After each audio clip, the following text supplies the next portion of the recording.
மழைக்காலத்தில் நாம் அனைவரும் ஆரோக்கியத்தையும் பாதுகாப்பையும் முக்கியமாக கவனிக்க வேண்டும். மழை பெய்யும் நேரத்தில் குளிர் மற்றும் ஈரப்பதம் அதிகமாக இருப்பதால் உடல்நலக் குறைபாடுகள் ஏற்படும் வாய்ப்பு அதிகம்.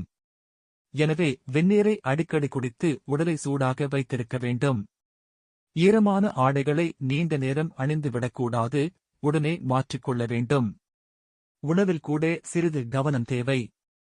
சாலையில் கிடைக்கும் உணவுகளை தவிர்த்து வீட்டில் சுத்தமாக சமைத்த உணவை மட்டும் சாப்பிட வேண்டும். இஞ்சி, மிளகு, துளசி, மஞ்சள் போன்ற இயற்கை பொருட்கள் உடலை நோய் எதிர்ப்பு திறன் உடையதாக்கும். மழை ஆரம்பிக்கும் முன் வீட்டின் கூரை, வடிகால், மின்சார இணைப்புகள் அனைத்தும் சரியாக உள்ளதா என்று சரிபார்க்க வேண்டும். மின்கசிவு ஏற்படக்கூடிய இடங்களை சரி செய்துவிட வேண்டும்.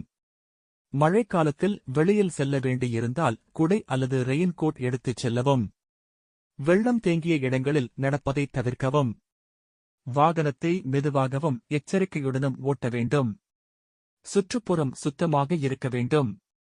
தேங்கிய தண்ணீரை அகற்றி கொசுக்கள் வளராமல் தடுப்பது அவசியம்.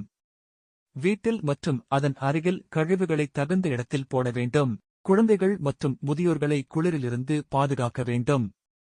பள்ளிக்குச் செல்லும் குழந்தைகளுக்கு மழை ஆடை, குடை போன்றவற்றை அவசியம் பயன்படுத்த சொல்ல வேண்டும்.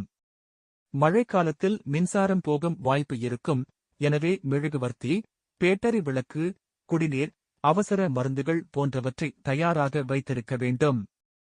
மழை என்பது இயற்கையின் அருள் என்றாலும் அதனால் ஏற்படும் பிரச்சினைகளையும் நாம் முன்கூட்டியே கவனித்து செயல்பட்டால் மழைக்காலத்தை நலமாக கடக்கலாம்.